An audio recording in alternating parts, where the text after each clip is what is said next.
हाय नमस्कार. मस्त आणि चटपटीत 15 ते 20 मिनिटात होणारं कोकणी पद्धतीने टमाटरचं सार आज आपण बघणार आहोत. तर इथे मी एक मिक्सरचं भांडं घेतलेलं आहे. त्याच्यामध्ये अर्धा चमच जिरं आणि अर्धा तास गरम पाण्यात भिजवलेल्या 2 ते 3 बेडगी मिरच्या, धने,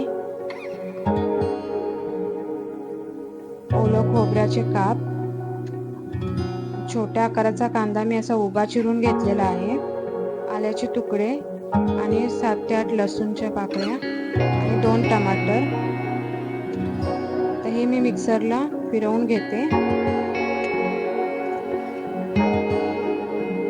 तर हे वाटण थोडं जाडसर आहे, तेव्हाच त्याच्यामध्ये धना पावडर, लाल तिखट आणि हळद घालून घेते आणि मीठ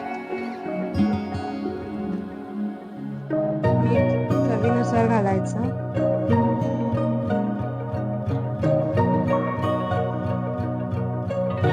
आता हे मी मिक्सरला चांगलं बारीक वाटून घेते. इथे मिश्रण रेडी झालेलं आहे. तर आता फोडणी देऊन घेते. तर कढईमध्ये 2 ते 3 चम्मच तेलामध्ये मोहरी घालून घेते. मोहरी आणि जिरं आणि 2 ते 3 कढीपत्त्याची पानं.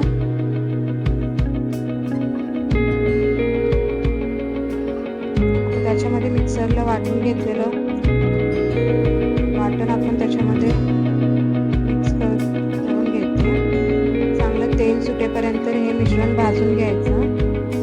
तर त्याच्यामध्ये 1 ते 1.5 ग्लास मी गरम पाणी घातलेलं आहे. पाणी थोडं जास्तच घातलेलं आहे, कारण शिजल्यानंतर हे सार थोडं दाटसर होतं.